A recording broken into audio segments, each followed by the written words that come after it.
أنفسنا ومن سيئات أعمالنا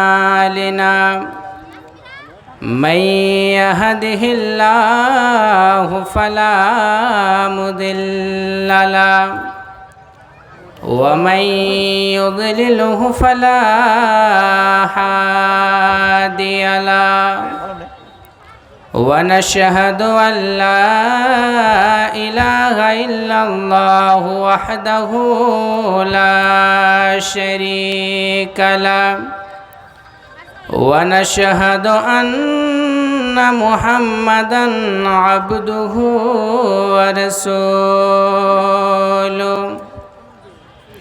الذي أرسله بالحق بشيرا ونذيرا وداعيا إلى الله بإذنه وسراجا منيرا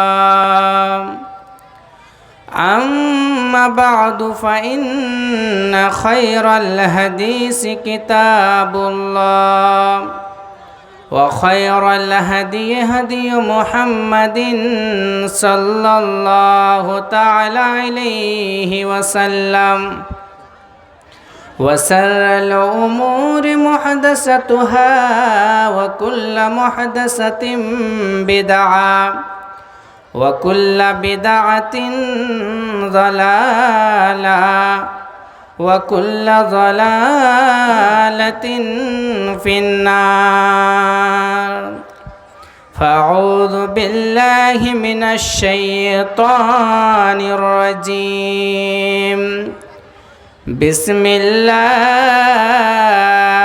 الرحمن الرحيم ألف لام ميم ذلك الكتاب لا ريب فيه هدى للمتقين وقال النبي صلى الله تعالى عليه وسلم خيركم من تعلم القرآن وعلمه তাগুতের রাজ কায়েম হয়েছে তাগুতের রাজ কায়েম হয়েছে সারাটি দুনিয়া হায় রে হায় মুমিনের আজ ঈমান নিয়ে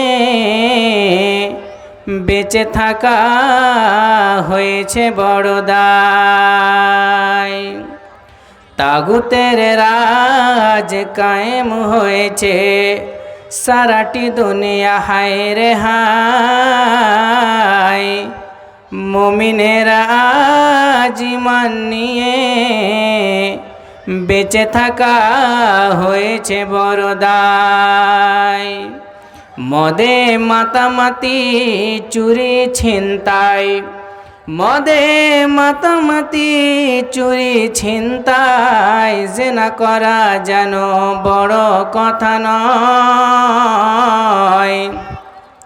শত শততা কখন মরে গেছে পাপ বলে কিছু নেই ধরায় দেরি নয় বেশি শুনতে পাবে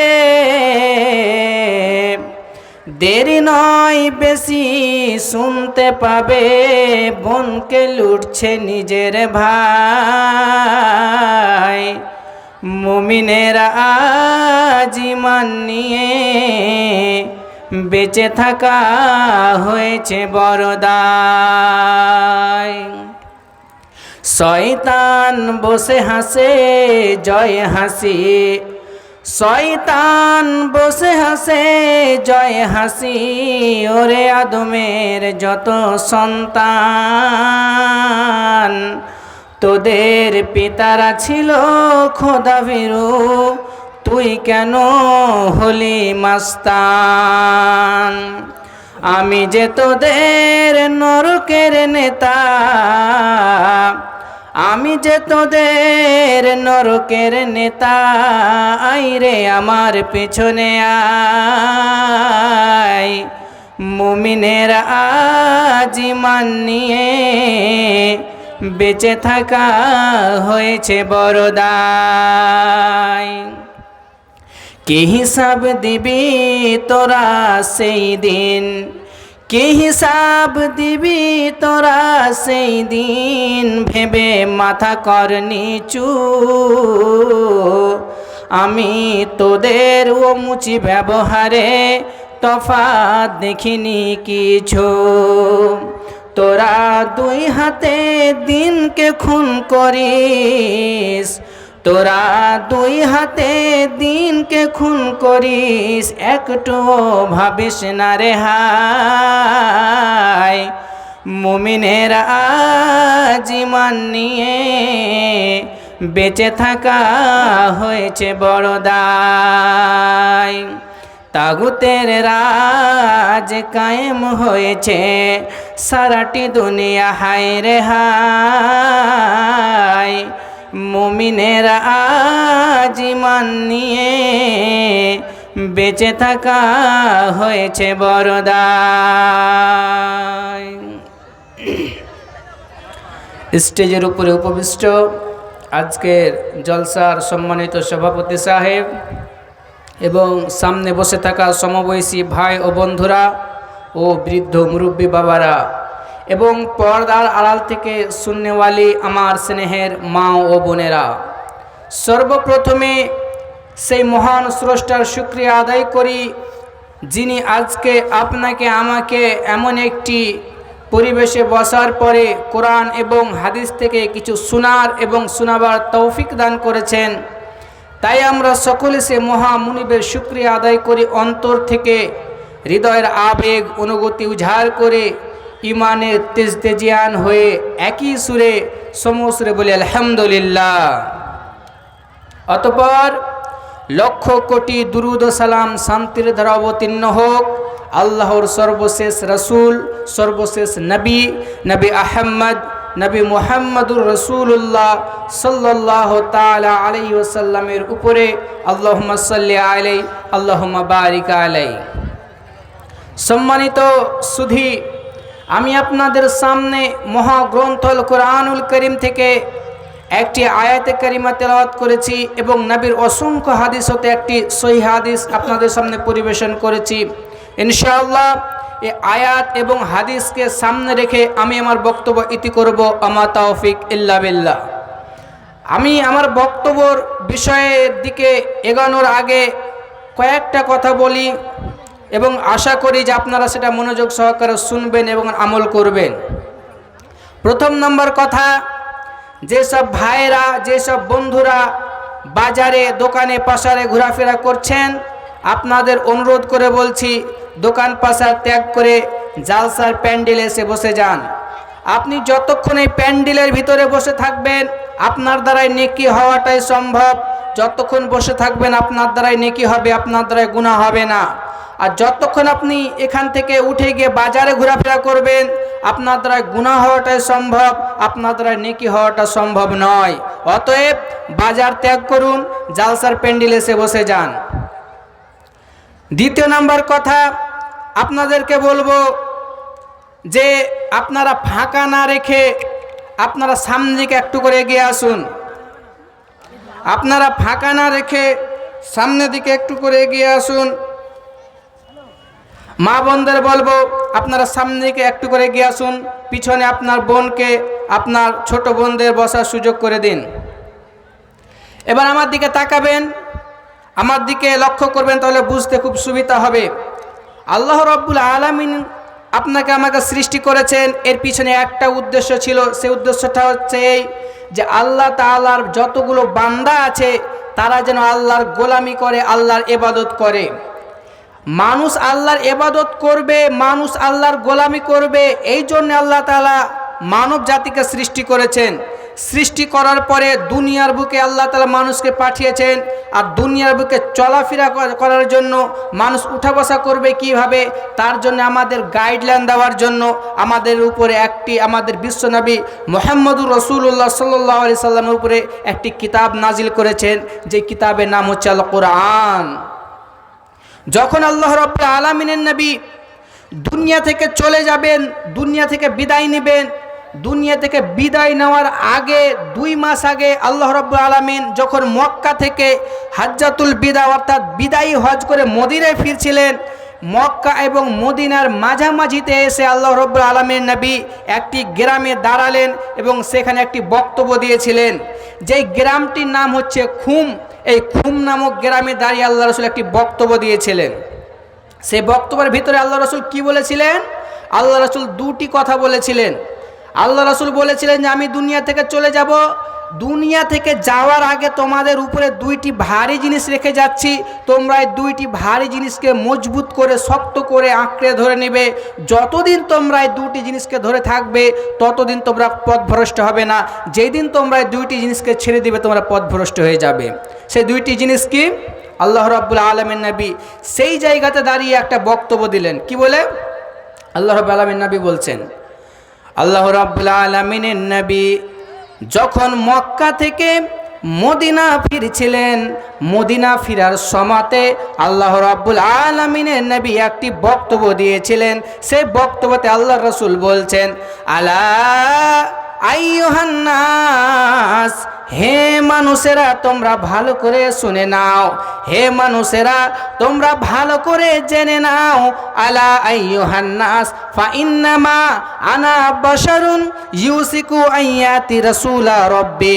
আল্লাহ রাব্বুল আলামিনের নবী বলছেন, হে মানুষেরা আমি নবী হলাম একজন মানুষ, অতি নিকটে যে আল্লাহর ফারিস্তা মালাকুল মউত এসে আমাকে বলবেন, নবী হে আপনি দুনিয়া থেকে চলেন, এবং আমি তার ডাকে সাড়া দিয়ে দিব, অর্থাৎ আমি দুনিয়া থেকে চলে যাব, এই দুনিয়া ছেড়ে চলে যাব।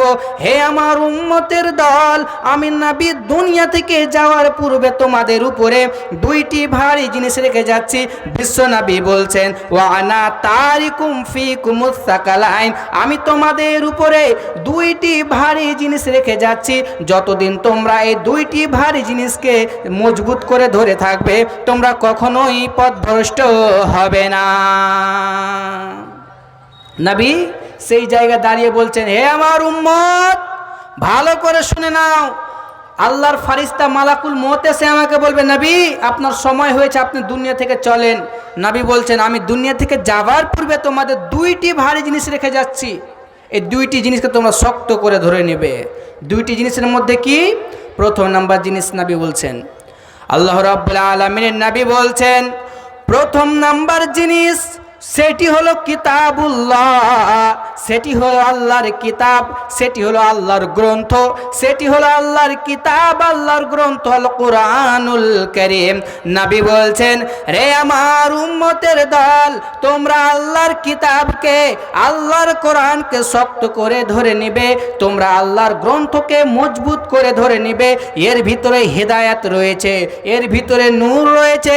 যতদিন তোমরা এই কোরআনকে ধরে থাকবে ততদিন তোমরা পথভ্রষ্ট হবে না। যখন তোমরা কোরআন ছেড়ে দিবে তোমরা পথভ্রষ্ট হয়ে যাবে। প্রথম নাম্বার জিনিস কি? আল্লাহ রাসূল বলছেন সেটি হলো কোরআন। তোমরা কোরআনকে শক্ত করে ধরে নিবে, কোরআনকে তোমরা মজবুত করে ধরে নিবে। যদি কোরআনকে শক্ত করে ধরে নিতে পারো তাহলে তোমরা কখনোই পথভ্রষ্ট হবে না। দ্বিতীয় নাম্বার জিনিস কি? নবী বলছেন, আনা উযাক্কিরুকুমুল্লাহ ফি আহলি বাইতি, আনা উযাক্কিরুকুমুল্লাহ ফি আহলি বাইতি, আনা উযাক্কিরুকুমুল্লাহ ফি আহলি বাইতি। বিশ্বনবী বলছেন, রে আমার উম্মতের দল, আমি নবী দুনিয়া থেকে চলে যাওয়ার পূর্বে তোমাদের ভালো করে বলছি, শুনে নাও। আমি তোমাদের আমার পরিবারের ব্যাপারে বলছি, আমার খানদানের, আমার বংশের লোকদের ব্যাপারে বলছি। তোমরা তাদের সঙ্গে ভালো ব্যবহার করবে, তোমরা তাদের সঙ্গে সৎ ব্যবহার করবে, তোমরা তাদের সঙ্গে ভালো আচরণ করবে, তোমরা তাদের সঙ্গে সৎ ব্যবহার করবে, তোমরা কখনোই তাদের সঙ্গে খারাপ আচরণ করবে না, তাদের সঙ্গে মিসবিহেভ করবে না। আনা উযাক্কিরুকুমুল্লাহ ফি আহলি বাইতি, আমি আমার পরিবারের ব্যাপারে, আমার আহলে বাইতের ব্যাপারে তোমাদেরকে আল্লাহর ভয় দেখাচ্ছি। দুটি জিনিস কি কথা বলেন আল্লাহ রাসূল? তোমরা কোরআনকে শক্ত করে ধরবে, আর আমার পরিবারে যে লোকগুলো রয়েছে, যে আমার পরিবারে আমার বিবিগণ রয়েছে, আমার নাতি রয়েছে, আমার বংশধর রয়েছে, তাদের সঙ্গে তোমরা সৎ ব্যবহার করবে। কিন্তু মুসলমান করলো কি না, এরা কোরআনকে ধরলো না নবীর পরিবারকে জিন্দা ছাড়লো। এরা কোরআনকে ধরলো না, কোরআনকে এরা পিঠের পিছনে ফেলে দিল, আর নবীর পরিবারের যতগুলো সদস্য ছিল, নবীর পরিবারের মানুষজনকে এরা জবাই করে দিল, কেটে সর্বনাশ করে দিল। আপনার খবর জানা নাই, কারবালার ময়দানে নবীর নাতি হাসান হোসেনকে এরা জবাই করে দিল। নবী বললেন একটা, আর এরা করলো আরেকটা। তো আজকে আমার বিষয় হচ্ছে যে নবী সাল্লাল্লাহু আলাইহি সাল্লাম মৃত্যুর পূর্বে যে দুইটি জিনিস আপনাকে আমাকে দিয়ে গেছেন, সেই দুইটি জিনিসের হেফাজতের দায়িত্ব আমাদের নিতে হবে। সেই দুইটি জিনিসকে আমাদের উপরে যে আল্লাহ রাসূল দিয়ে গেছেন, সেই দুইটি জিনিস মেনে আমাদের চলতে হবে। প্রথম নাম্বার জিনিস কি? কোরআন। প্রথম নাম্বার জিনিস কি? কোরআন। এই কোরআন এমন একটি গ্রন্থ, এমন একটি কিতাব, যে কিতাবের ব্যাপারে স্বয়ং আল্লাহ তাআলা চ্যালেঞ্জ দিয়ে বলছেন যে কিতাবের ভিতরে কোনো সন্দেহ নেই, কোনো ত্রুটি নেই। এর প্রমাণ আল্লাহ তাআলা বলছেন, বিসমিল্লাহির রহমানির রহিম, আলিফ লাম মিম, যালিকাল কিতাবু লা রাইবা ফীহি হুদাল লিল মুত্তাকিন। আল্লাহ রাব্বুল আলামিন বলছেন, যালিকাল কিতাবু, এই সেই কোরআন, এই সেই গ্রন্থ যার ভিতরে ত্রুটি নেই, যার ভিতরে কোনো রকমের সন্দেহ নেই। ত্রুটি মুক্ত, সন্দেহ মুক্ত কিতাব হলো আল কোরআন। এই কোরআনের ভিতরে কোনো সন্দেহ নেই। আপনি দুনিয়ার বইগুলো দেখবেন, বড় বড় রাইটার লেখকেরা যখন বই লেখে, বই লেখার পরে শেষের দিকে ফুটনোটে লেখে যে যদি এই কিতাবের ভিতরে কোনো ভুল ত্রুটি হয়ে থাকে তাহলে আপনারা সেটি সংশোধন করার জন্য আমাকে জানাবেন, যদি আমি দুনিয়াতে বেঁচে থাকি তাহলে সেটা আমি সংশোধন করে দেব। কিন্তু আল্লাহ তাআলা শুরুতেই বলছে এই কিতাবের ভিতরে কোনো সন্দেহ নেই। এই কিতাবের দায়িত্ব কি? এই কিতাবকে আল্লাহ তাআলা কেন অবতীর্ণ করলেন? আল্লাহ তাআলা বলছেন, হুদাল লিল মুত্তাকিন, এই কোরআন, এই কিতাব মানুষকে সোজা রাস্তা দেখাবে। অর্থাৎ এই কিতাব, এই কোরআন মানুষকে বলে দেবে যে মানুষ দুনিয়ার বুকে কি রকম ভাবে জীবন যাপন করবে। কোরআন মানুষকে বলে দিবে যে মানুষেরা দুনিয়ার বুকে কি রকম ভাবে আল্লাহ তাআলার ইবাদত করবে, কি রকম ভাবে আল্লাহ তাআলাকে ভালোবাসবে। কোরআন মানুষকে বলে দিবে কি রকম ভাবে মানুষেরা তাদের পিতামাতার সঙ্গে সৎ ব্যবহার করবে, কি রকম করে তারা তাদের ছেলে মেয়ের সঙ্গে ব্যবহার করবে। কোরআন মানুষের পুরো জীবনের কথা উল্লেখ করে দিয়েছে, মানে মানুষ কিভাবে চলাফেরা করবে প্রত্যেকটা জিনিস কোরআনে আল্লাহ তাআলা বলে দিয়েছেন। এই জন্য বিশ্বনবী মরার পূর্বে বলে যাচ্ছেন, না হে আমার উম্মতের দল, তোমরা কোরআনকে শক্ত করে মজবুত করে ধরে নিবে। তোমরা কোরআনকে শক্ত করে মজবুত করে ধরে নিবে। এবার আমি আপনার একটা কথা জিজ্ঞাসা করছি, আপনারা সবাই উত্তর দিবেন। আমাদের মাতৃভাষা কি? আমাদের মাতৃভাষা কি? কি? বাংলা। আমাদের মাতৃভাষা বাংলা। আচ্ছা বলেন তো, বাংলা ভাষা কি বিহারে চলে? বিহারে চলে? চলে না। আচ্ছা বিহারের ভাষা কি কেরালাতে চলে? চলে না। আচ্ছা কেরালার মালয়ালম ভাষা কি পাঞ্জাবে চলে? চলে না। পাঞ্জাবের পাঞ্জাবি ভাষা কি কর্ণাটকে চলে? চলে না। আবার কর্ণাটকের কন্নড় ভাষা উড়িষ্যাতে চলে? চলে না। কিন্তু কোরআনকে আল্লাহ তাআলা অবতীর্ণ করলেন কোন ভাষাতে? আরবি ভাষাতে। আর এই কোরআন প্রত্যেকটা মানুষের বাড়িতে রয়েছে।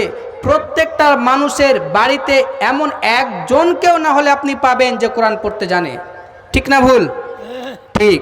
আল্লাহ তাআলা কোরআনে বলছেন, আল্লাহ রাব্বুল আলামিন বলছেন, ইন্না নাহনু নাযালনা যিকরা, নিশ্চয় আমি আল্লাহ কোরআনকে অবতীর্ণ করেছি এবং এই কোরআনের হেফাজত করার দায়িত্ব, কোরআনের সংরক্ষণ করার দায়িত্ব এটাও আমি আল্লাহর উপরে। কোরআনকে আমি আল্লাহ অবতীর্ণ করেছি আর এর হেফাজতের দায়িত্ব আমার উপরে। এবার বলেন, যদি আল্লাহ তাআলা কোরআনের হেফাজত করে, আল্লাহ তাআলা কোরআনের সংরক্ষণের দায়িত্ব নিয়ে থাকেন, পৃথিবীর কোনো মানুষের ক্ষমতা আছে যে পুরো পৃথিবীর বুক থেকে কোরআন মিটিয়ে দেবে? ক্ষমতা নাই। এরপরও ইসলামের যারা দুশ্মন, ইসলামের যারা বিরোধিতা করে, তারা পৃথিবীর বুকে অগণন চেষ্টা চালিয়ে যাচ্ছে যে আমরা পৃথিবীর বুক থেকে কোরআনকে মিটিয়ে দেব, কিন্তু তাদের বংশ মিটে যাবে, তারা মরে মাটির সঙ্গে মিশে যাবে, তার বাপ মরে মাটির সঙ্গে মিশে যাবে, তার 14 গোষ্ঠী মরে মাটির সঙ্গে মিশে যাবে, তারপরে কোরআনকেরা পৃথিবীর বুক থেকে মিটাতে পারবে না। কারণ কোরআনকে হেফাজত করার দায়িত্ব কোনো পৃথিবীর মানুষ নেয়নি, সেটা নিয়েছেন স্বয়ং আল্লাহ তাআলা। স্বয়ং আল্লাহ তাআলা কোরআনের হেফাজতের দায়িত্ব নিয়েছেন।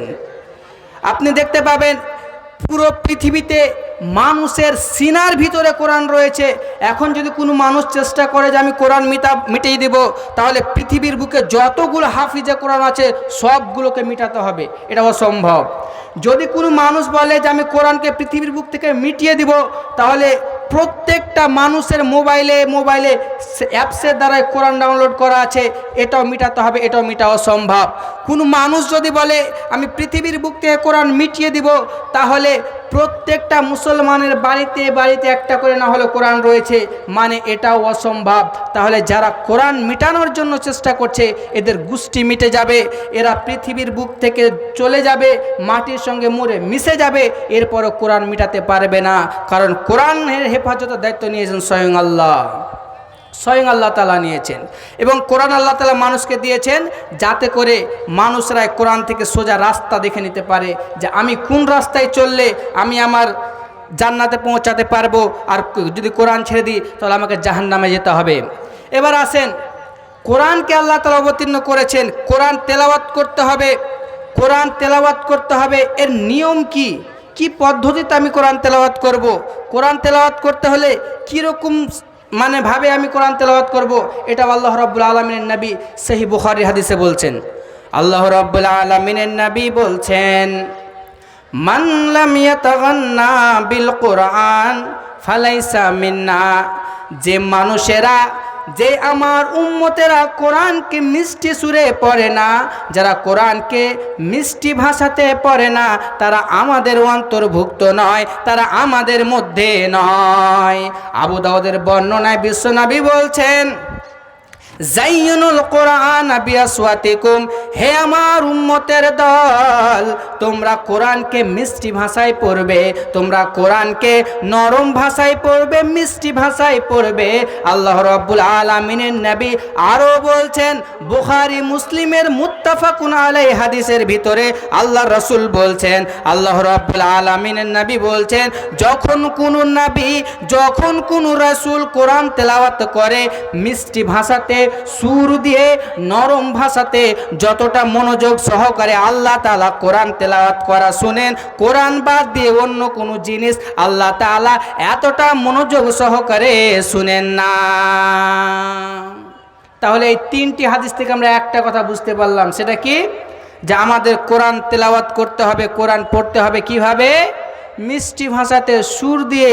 আল্লাহ তাআলা মানুষকে সুর এই জন্যই দিয়েছেন যাতে করে তারা কোরআন তেলাওয়াত করে নরম ভাষাতে, মিষ্টি ভাষাতে। এই জন্যই আল্লাহ তাআলা মানুষকে সুর দিয়েছেন। এখন আপনি বলবেন, মৌলভী সাহেব আমার তো গলার আওয়াজ ভালো নাই, আমার তো গলার আওয়াজ ঘেরা, আমি যখন কোরআন তেলাওয়াত করি বা যখন কোরআন পড়ি তখন তো আমার আওয়াজ ভালো ঠিক আসে না, তো আমি কি করব? আপনাকে আল্লাহ তাআলা যেই রকম কণ্ঠ দিয়েছেন সেই রকম কণ্ঠ দিয়ে তেলাওয়াত করতে হবে, সেই রকম কণ্ঠ দিয়ে তেলাওয়াত করতে হবে। শুধু আপনাকে আমাকে বলেননি, এমনকি নবীর সাহাবী গণ, আল্লাহ রাসূলের যুগে সাহাবায়ে কেরামেরাও সুর দিয়ে, কণ্ঠ দিয়ে কোরআন তেলাওয়াত করতেন। এর প্রমাণ, একদিন আল্লাহ রাসূল রাস্তা দিয়ে যাচ্ছেন, যেতে যেতে বাড়ির ভিতর থেকে কোরআন তেলাওয়াতের আওয়াজ আল্লাহ রাসূলের কানে আসছে। কে কোরআন তেলাওয়াত করছে? একজন সাহাবী। আল্লাহ রাব্বুল আলামিন নবী জিজ্ঞাসা করতেন সাহাবায়ে কেরামদের যে এই সাহাবী কে কোরআন তেলাওয়াত করছে এত মিষ্টি সুরে, এত সুন্দর কণ্ঠে? আল্লাহ রাব্বুল আলামিন নবীকে সাহাবায়ে কেরামরা বলছেন ইনি হলেন হযরত আবু মুসা আশআরী, তিনি কোরআন তেলাওয়াত করছেন। যখন আল্লাহ রাব্বুল আলামিন নবী আবু মুসা আশআরীকে দেখতে পেলেন তখন আল্লাহর রাসূল আবু মুসা আশআরীকে বলছেন লাকাদ উতিতা মিজমারাম মিন মাযামির আলি দাউদ।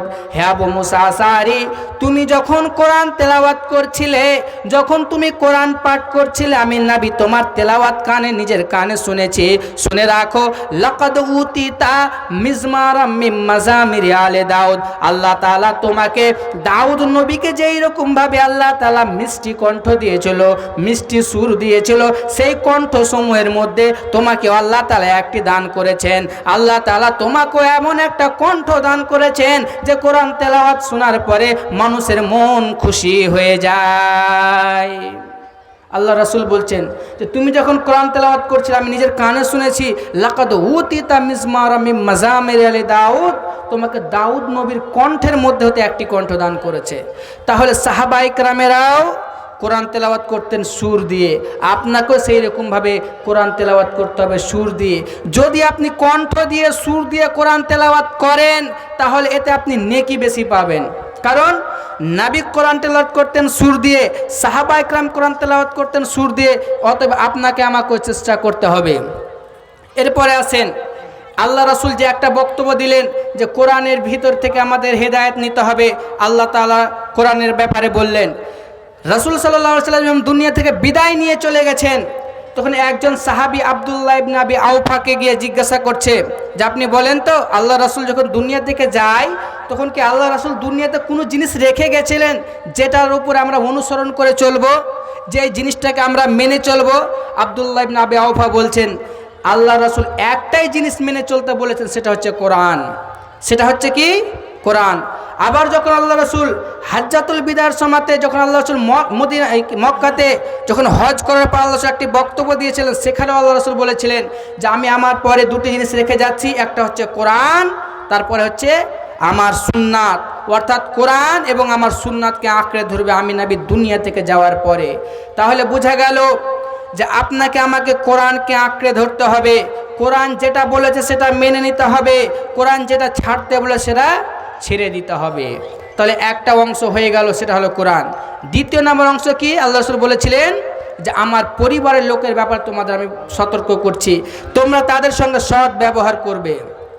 এটা নবীর পরিবারের ব্যাপারে, নবীর আহলে বাইতের ব্যাপারে আল্লাহ তাআলা সুন্দরভাবে কোরআনে বলছেন। আল্লাহ তাআলা বলছেন বিসমিল্লাহির রহমানির রহিম, ইয়া নিসাআন নবী লাস্তুন্না কাহাদিম মিনান নিসা ইন ইত্তাকাইতুন্না ফালা তাখজানা বিল কওল ফাতমাল্লাযী ফী কলবিহি মারাদুন ওয়া কুলনা কাওলাম মা'রুফা।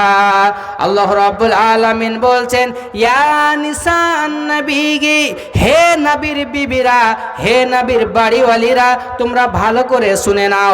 লাস্তুন্না কাহাদিম মিনান নিসা, তোমরা যেমন তেমন মহিলা নাও, তোমরা যেমন তেমন মেয়ে নাও, তোমরা হলেন নবীর বিবি, তোমরা হলেন নবীর স্ত্রী। যেই রকম ভাবে আল্লাহ তাআলা পুরো পৃথিবীর মানুষের উপরে নবীদেরকে সম্মান মর্যাদা দান করেছেন, পুরো পৃথিবীর মানুষের উপরে আল্লাহ তাআলা নবীদেরকে সম্মান মর্যাদা দিয়েছেন, সেই রকম ভাবে তোমরা হলেন নবীর বিবি, তোমরা হলেন নবীর স্ত্রী, তোমাদেরকেও আল্লাহ তাআলা সম্মান মর্যাদা দান করেছেন। যেই রকম ভাবে তোমাদের সম্মান মর্যাদা দান করেছেন, যদি তোমাদের দ্বারাই ভুল হয়, যদি তোমাদের দ্বারাই ত্রুটি হয়, তাহলে জেনে রাখো আল্লাহ তাআলা তোমাদেরকে ডবল শাস্তি দিবেন, আল্লাহ তাআলা তোমাদেরকে দ্বিগুণ শাস্তি দিবেন। আল্লাহ তাআলা নবীর বিবিদের সম্বোধন করে বলছেন, হে নবীর বিবিগণ, ভালো করে শুনে নাও, আল্লাহ তাআলা তোমাদেরকে যেমন তেমন মহিলা বলে সৃষ্টি করেনি, তোমরা হলে নবীর বিবি, নবীর স্ত্রী, তোমাদেরকে আল্লাহ তাআলা অতি সম্মান মর্যাদা দান করেছেন। যদি তোমরা কোনো অন্যায় করো, ত্রুটি করো, তাহলে আল্লাহ তাআলা তোমাদের ডবল শাস্তি দিবেন। এরপর আল্লাহ তাআলা নবীর বিবিদের বলছেন, আল্লাহ তাআলা বলছেন ইনিত্তাকাইতুন্না, হে নবীর বিবিরা, যদি তোমরা আল্লাহকে ভয় করো, যদি তোমাদের অন্তরে আল্লাহর ভয় থাকে, তাহলে শুনে রাখো, ইনিত্তাকাইতুন্না ফালা তাখজানা বিল কল, তাহলে তোমরা পর পুরুষের সঙ্গে তোমরা নরম ভাষাতে কথা বলবে না, পর পুরুষের সঙ্গে তোমরা মিষ্টি ভাষাতে কথা বলবে না। যেই রকম ভাবে একটা মেয়ে তার স্বামীর সঙ্গে নরম ভাষাতে মিষ্টি ভাষাতে কথা বলে, সেই রকম ভাবে তোমরা পর পুরুষের সঙ্গে, যারা তোমাদের আত্মীয় স্বজন নয়, একজন পর পুরুষ, তার সঙ্গে তোমরা মিষ্টি ভাষায় কথা বলবে না। কেন বলবে না? কেন বলবে না? কেন বলবে না? সেটাও আল্লাহ তাআলা বলে দিচ্ছেন। আল্লাহ তাআলা বলে দিচ্ছেন, ফায়াতমা আল্লাযী ফী কলবিহি মারাজুন, কারণ যেই সব পর পুরুষের ভিতরে ব্যাধি রয়েছে, অসুখ রয়েছে, তারা তোমাদের মিষ্টি ভাষাতে, তোমাদের নরম ভাষাতে তারা তোমাদের উপরে আকৃষ্ট হয়ে যাবে, তোমাদের নরম ভাষাতে তোমাদের উপরে তারা ইমপ্রেস হয়ে যাবে। অতএব তোমরা কোনো পর পুরুষের সঙ্গে নরম ভাষাতে কথা বলবে না, মিষ্টি ভাষাতে কথা বলবে না। আল্লাহ তাআলা বলছেন, তোমাদের সম্মান মর্যাদা ডবল করেছি, তো কিছু গাইডলাইন দিচ্ছি, ভালো করে শুনো। এবার কি বললেন আল্লাহ তাআলা? আল্লাহ তাআলা বলছেন যে তোমরা পর পুরুষের সঙ্গে নরম ভাষাতে মিষ্টি ভাষাতে কথা বলবে না, যেই রকমভাবে তোমরা তোমাদের স্বামীর সঙ্গে কথা বলো। এখান থেকে মা বোনকে শিক্ষা নিতে হবে কি, যে তারা পর পুরুষের সঙ্গে নরম ভাষাতে মিষ্টি ভাষাতে কথা বলা যাবে না। আপনি দেখবেন বাড়িতে কোনো মানুষ নাই, প্রত্যেকটা মহিলার কাছে, প্রত্যেকটা একজন স্বামী তার স্ত্রীকে একটা করে মোবাইল দিয়ে রেখেছে, আর তার মোবাইলে তার কলেজের, তার স্কুলের 2-4টা করে ফ্রেন্ড ছিল, তাদের নাম্বার আছে, ঘন্টার পর ঘন্টা তাদের সঙ্গে কথা বলে। যদি তার শাশুড়ি এসে জিজ্ঞাসা করছে, কার সঙ্গে কথা করছিস গে? করছে, হার গে কলেজের একটা বন্ধু। অতএব আল্লাহ তাআলা কি বলছেন, যে তাদের সঙ্গে কথা বলা যাবে না, কারণ তোমার কণ্ঠস্বর, তোমার নরম ভাষা, সেটাও হলো পর্দা। তুমি নরম ভাষাতে কথা বলবে, এই নরম ভাষায় কথা শুনে একজন পুরুষ তোমার প্রতি আকৃষ্ট হয়ে যাবে, ইমপ্রেস হয়ে যাবে। এরপর আল্লাহ তাআলা বলছেন, ওয়াকারনা ফি বুয়ুতিকুন্না, ওয়াকারনা ফি বুয়ুতিকুন্না, হে নবীর বিবিরা, তোমরা তোমাদের গৃহের মধ্যে অবস্থান করবে, তোমরা বাড়ির ভিতরেই থাকবে, তোমরা বাড়ির ভিতরে অবস্থান করবে। ওয়ালা তাবাররুজনা তাবাররুজাল জাহিলিয়াতিল উলা, এবং তোমরা অজ্ঞতা যুগের মহিলাদের মতো করে, জাহিলি যুগের মহিলাদের মতো করে তোমরা সেজে কুজে তোমরা রাস্তাঘাটে বের হবে না। তোমরা জাহিলি যুগের মহিলাদের মতো করে, জাহিলি যুগের মহিলারা সেজে গুজে মেকআপ করে তারা রাস্তাঘাটে চলাফেরা করত। আজকেও দেখতে পাবেন বর্তমান সময়ে যারা বেধর্মী হিন্দু খ্রিস্টানের মেয়েরা যে এরকম ভাবে মেকআপ করে সাজগুজ করে তারা রাস্তাঘাটে চলাফেরা করে, হে নবীর বিবিরা, তোমরা এই মতো রাস্তাঘাটে সেজে গুজে বের হবে না। কেন বের হবে না? আল্লাহ তাআলা বলছেন, হাদিসের ভিতরে বিশ্বনবী বলছেন যে একটা মহিলা যখন সুগন্ধ ব্যবহার করে, ইতর ব্যবহার করে, সুগন্ধ ব্যবহার করে, পারফিউম ব্যবহার করে রাস্তা দিয়ে চলে, এই উদ্দেশ্যে যে রাস্তার পুরুষেরা তার দিকে দেখবে, তার দিকে তাকাবে, এবং তারা পুরুষদেরকে আকৃষ্ট করার উদ্দেশ্যে যদি কোনো মেয়ে রাস্তা দিয়ে চলে, সুগন্ধ ব্যবহার করে, বিশ্বনবী বলছেন, ফাহিয়া জানিয়া, মেয়েটি জেনাখন্নি, মেয়েটি ব্যভিচারী, মেয়েটি জেনাখন্নি। একজন মেয়ে বলবে, হে মৌলভী সাহেব, কেমন কথা বলছেন?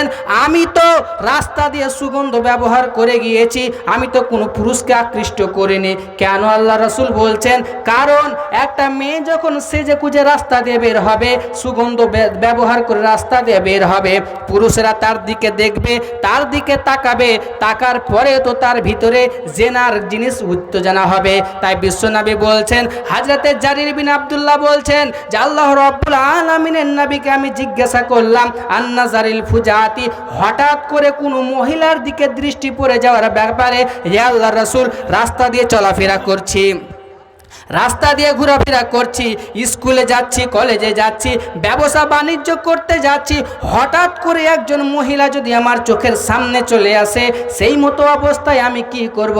আল্লাহ রাসূল বলছেন যে আমার আনি জারির বিন আব্দুল্লাহকে আল্লাহ রাসূল বলছেন, আন আসরিফা বাসারি, হে জারির, তুমি তোমার দৃষ্টিকে অবনত করে নিবে, তুমি তোমার চক্ষুকে নিচু করে নেবে। তাহলে জেনা করবে যদি একটা মহিলা সুগন্ধ ব্যবহার করে যায়, অর্থাৎ সে একটা জেনা করাতে যতটা পাপ হবে, একটা মহিলা যদি সুগন্ধ ব্যবহার করে একটা পুরুষকে নিজের দিকে আকৃষ্ট করার চেষ্টা করে, তার ততটাই পাপ হবে, ততটাই পাপ হবে। তাই আল্লাহ তাআলা নবীর বিবিদের বলছেন, তোমরা তোমাদের বাড়ির ভিতরে অবস্থান করবে। জাহিলি যুগে যেই মতো মহিলারা সেজে গুজে রাস্তায় চলাফেরা করতো, সেই রকমভাবে তোমরা চলাফেরা করবে না। এরপর আল্লাহ তাআলা বলছেন, ওয়াকিমনাস সালাহ, হে নবীর বিবিরা তোমরা সালাত কায়েম করবে, ওয়াতিনাজ যাকাত, তোমরা যাকাত প্রদান করবে, ওয়াতিনাল্লাহ ওয়া রাসূলহু, এবং তোমরা আল্লাহ এবং আল্লাহর রাসূলের ইতাআত করবে, আল্লাহ এবং আল্লাহর রাসূলের অনুসরণ করবে।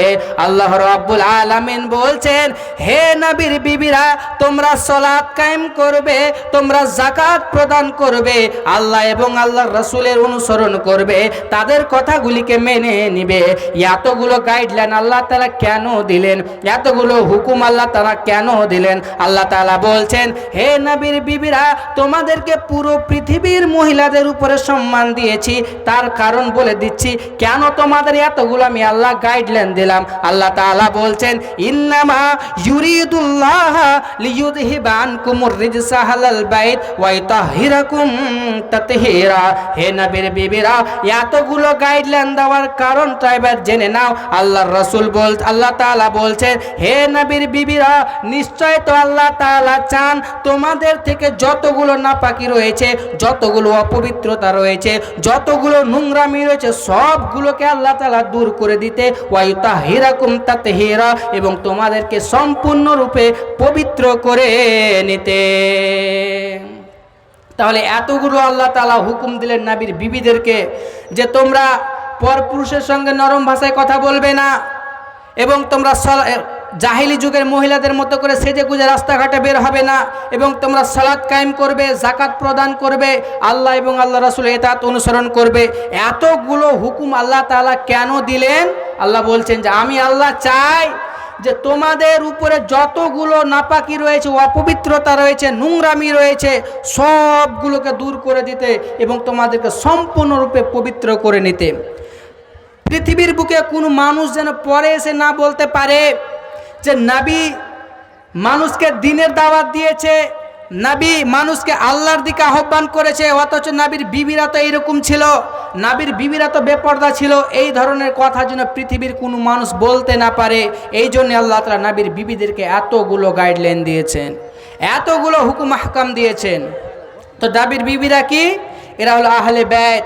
এদের সঙ্গে আপনাকে আমাকে সৎ ব্যবহার করতে হবে, ভালো আচরণ করতে হবে। নবীর আহলে বাইত আর কারা? আম্মা জান আয়েশা বলছেন যে একদিন বিশ্ব নবী বাড়ি থেকে বের হলেন, বের হওয়ার পরে আল্লাহ রাব্বুল আলামিনের নবীর গায়ে একটা কালো চাদর ছিল, কালো চাদরের ভিতরে আল্লাহ রাব্বুল আলামিন সেটি গায়ে দিয়ে বাড়ি থেকে বের হলেন। এমতো অবস্থায় হযরত আলী আসলেন, হযরত আলী রাদিয়াল্লাহু তাআলা আনহুকে আল্লাহ রাসূল সে চাদরের ভিতরে প্রবেশ করালেন। এরপরে ফাতিমা রাদিয়াল্লাহু তাআলা আনহা আসলেন, তাকেও আল্লাহ রাসূল সে চাদরের ভিতরে প্রবেশ করালেন। তারপরে হাসান রাদিয়াল্লাহু তাআলা আনহু আসলেন, তাকেও আল্লাহ রাসূল সে চাদরের ভিতরে প্রবেশ করালেন। তারপরে হুসেন রাদিয়াল্লাহু তাআলা আনহু আসলেন, তাকেও আল্লাহ রাসূল সে চাদরের ভিতরে প্রবেশ করালেন। 4 জন এবং আল্লাহ রাসূলকে দিয়ে 5 জন একটি চাদরের ভিতরে ঢুকে গেলেন। ঢুকে যাওয়ার পরে আল্লাহ রাসূল একটি দোয়া করছেন, এই আয়াতটি পড়ছে। আল্লাহ রাসূল বলছেন, ইন্নামা ইউরিদুল্লাহু লিইউযহিবা আনকুমুর রিজসা আহলাল বাইত ওয়া ইতাহহিরাকুম তাতহীরা।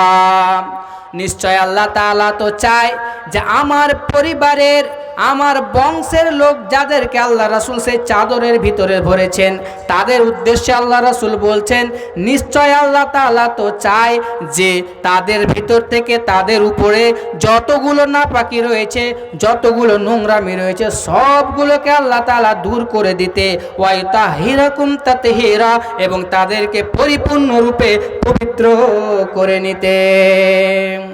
তাহলে নবীর বিবিগণ হলেন নবীর পরিবারের লোক, আহলে বাইত।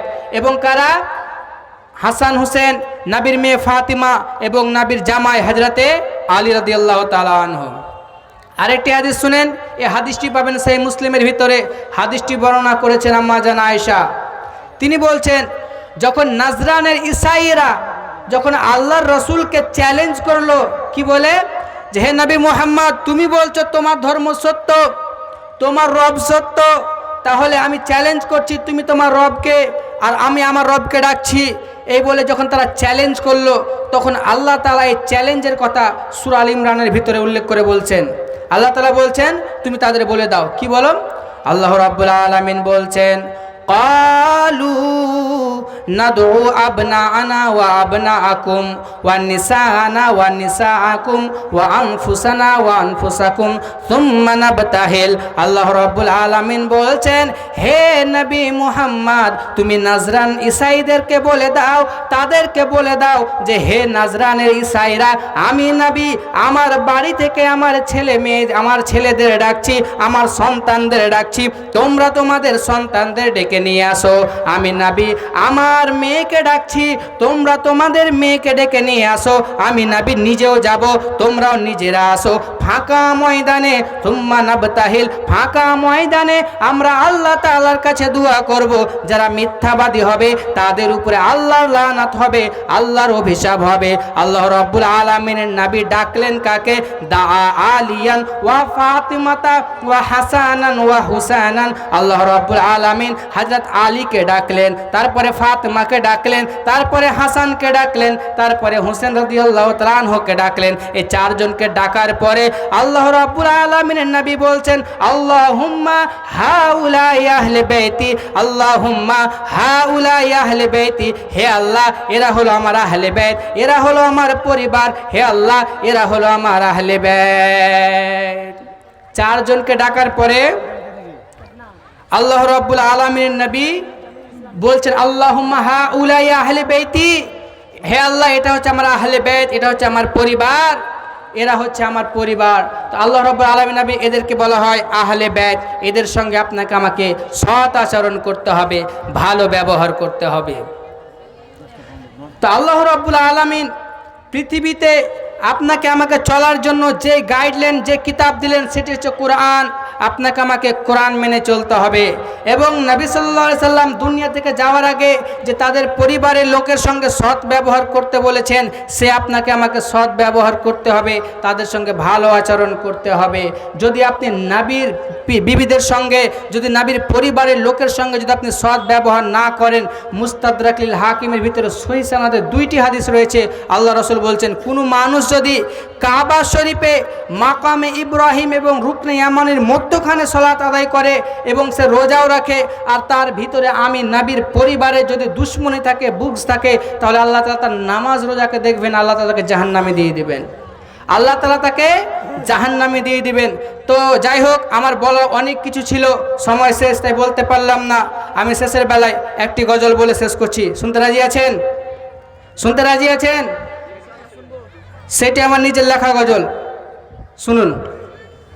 শোনো বন্ধু শোনো বলি শুনুন দিয়া মন, শোনো বন্ধু শোনো বলি শুনুন দিয়া মন, বর্তমান মেয়েদেরই দিচ্ছি বিবরণ।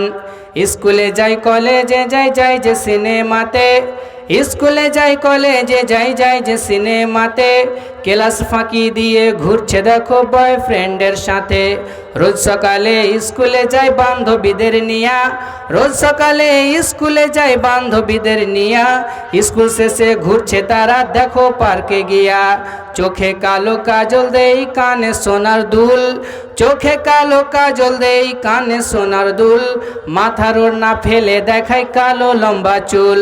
ঠোঁটে দিয়ে লিপস্টিক গলায় দিয়ে হার, ঠোঁটে দিয়ে লিপস্টিক গলায় দিয়ে হার, বেপরদায় চলছো তুমি যাচ্ছ যে বাজার, বাজারেতে কেনাকাটা করো না কো তুমি, বাজারেতে কেনাকাটা করো না কো তুমি, কেনাকাটা বাহানা খুঁজছো তুমি স্বামী। জিন্স প্যান্টে ভদ্র সেজে চলে রাস্তাঘাটে, জিন্স প্যান্টে ভদ্র সেজে চলে রাস্তাঘাটে, যুবক ছেলে দেখলে পারে পিছন পিছন হাঁটে, বলে তারা মনে মনে দেখো ফিরিয়া, বলে তারা মনে মনে দেখো ফিরিয়া, তোমার জন্য সেছি বন্ধু পার্লারেতে গিয়া। ছেলে মানুষ প্রেমে পড়ে হয়েছে বোকা, বিয়ে করব বলেছিল মেয়ে কিন্তু দিয়েছে ধোকা। ছেলে মেয়ে পড়লো ধরা গভীর রাতে, ছেলে মেয়ে পড়লো ধরা গভীর রাতে, গ্রামবাসী বেঁধে রাখলো তাদের খুঁটির সাথে। সকালবেলায় মোড়ল সর্দার করলো যে বিচার, সকালবেলায় মোড়ল সর্দার করলো যে বিচার, জরিমানা করলো ছেলেকে, মেয়েকে দিল ছাড়। আরো বলি ও গো বন্ধু শুনুন দিয়া মন, বর্তমান ভাবিদেরই দিচ্ছি বিবরণ। স্বামী গেছে বিদেশে টাকা রোজগার তরে, স্বামী গেছে বিদেশে টাকা রোজগার তরে, ভাবি দেখো পড়ছে ধরা দেওরেরই ঘরে।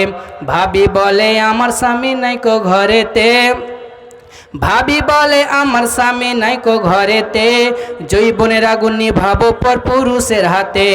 বলছি ওগো নারী তুমি শোনো দিয়া মন, তোমার ইজ্জত সবচেয়ে দামি অমূল্য রতন।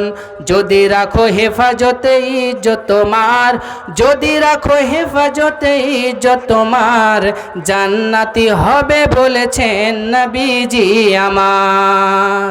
আসসালামু আলাইকুম।